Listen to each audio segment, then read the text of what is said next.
मित्रों, कैकेयी मैया के भी 2 वरदान पूरे हुए और ताड़का मैया के भी 14 वर्ष अयोध्या पे राज करने का वरदान पूरा हुआ, जो कि प्रभु ने दिया था। अब प्रभु तो वनवास चले गए। अब बात आई अंधे माता पिता की। उन्होंने श्राप दिया था, पुत्र वियोग में भी आप मरोगे।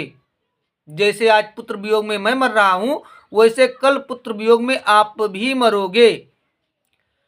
मित्रों, भगवान के वन चले जाने के बाद राजा दशरथ बहुत उदास रहने लगे, बहुत उदास रहने लगे। और उदास रहते रहते एक दिन उनके भी प्राण पखेरु उड़ गए। तो वरदान कैकेयी मैया का भी पूरा हुआ, वरदान ताड़का मैया का भी पूरा हुआ, वरदान श्रवण कुमार के अंधे माँ बाप का भी पूरा हुआ। अब बात आई राजा दशरथ के श्राद्ध की। 9 दिन प्रभु किसी प्रकार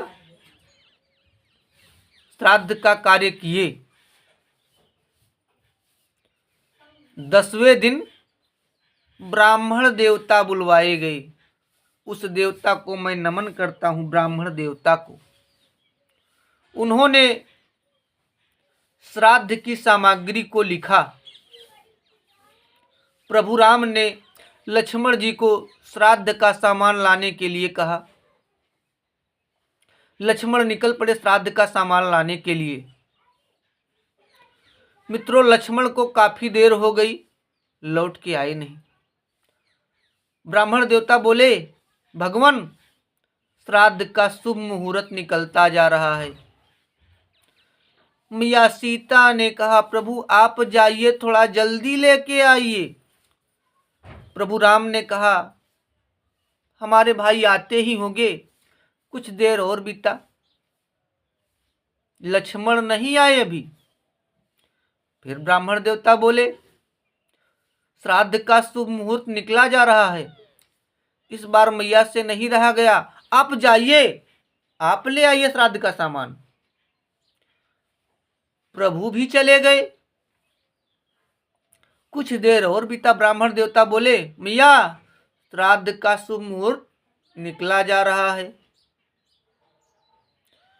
मैया बैठ गई फाल्गु नदी के किनारे।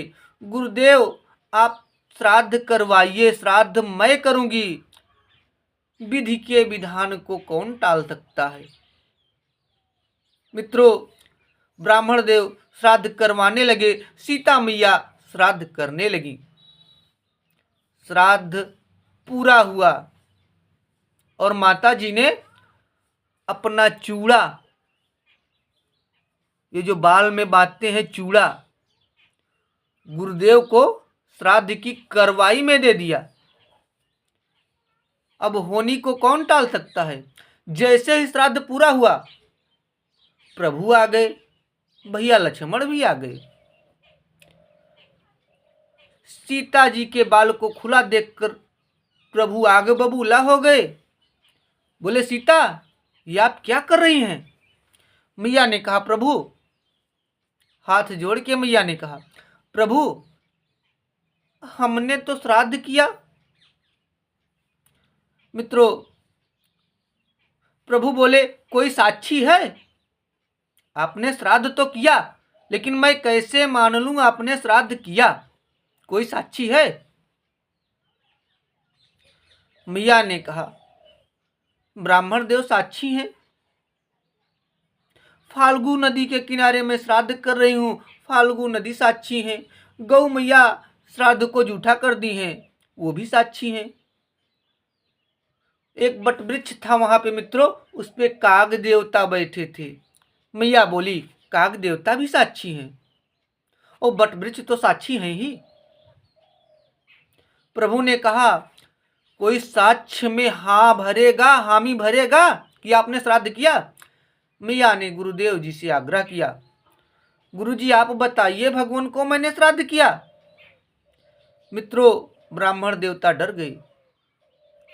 उनको लालच था कि पुनः श्राद्ध होगी तो पुनः मुझे फिर दान मिलेगा।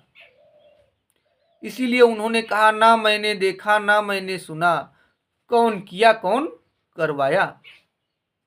प्रभु बोले मैया से, मैया अब कौन साक्षी बनेगा। प्रभु ने सीता जी से पूछा, अब कौन साक्षी बनेगा। सीता मैया ने कहा, फाल्गु नदी। फाल्गु नदी भी ने इनकार कर दिया। प्रभु बोले, अब कौन हाँ में हाँ मिलाएगा। मैया सीता ने कहा, गौ मैया। गौ मैया भी ने इनकार कर दिया। मैया रोने लगी। मित्रों, रोते हुए मैया बोली, हे काक देवता आप साक्षी बनोगे।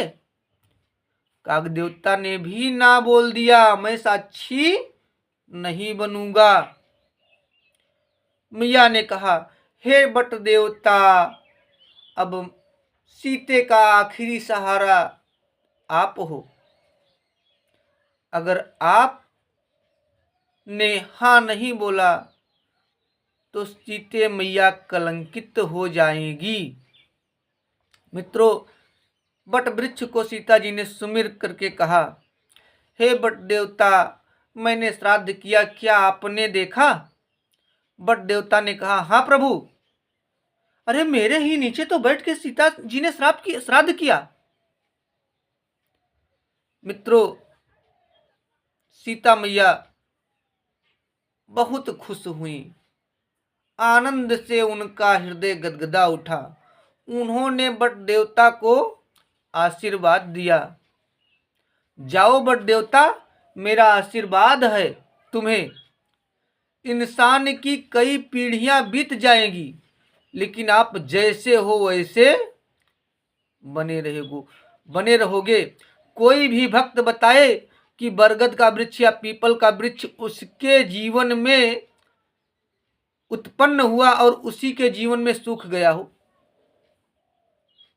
मित्रों, सीता मैया ने श्राद्ध कराने वाले ब्राह्मण देवता को श्राप दिया, हे ब्राह्मण देव, जाओ, आज से कोई कितना भी दे देगा, आप संतुष्ट कभी नहीं हो पाओगे।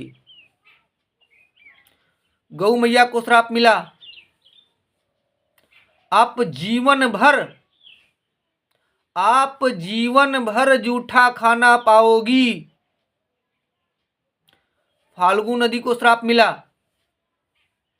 दुनिया डूब जाएगी लेकिन आप में पानी नहीं होगा। काग देवता को श्राप मिला, आप अकेले भोजन नहीं कर पाओगे। मित्रों, कौवे को आप रोटी का टुकड़ा फेंक दीजिए, वो अकेले खा नहीं सकता, जहां 4 कौवा रहेंगे वहीं वो खाएगा। हमारी कहानी पूरी हुई मित्रों, हमारी कथा हुई। कथा का श्रवण पान करने के लिए बहुत बहुत धन्यवाद। जय माता दी।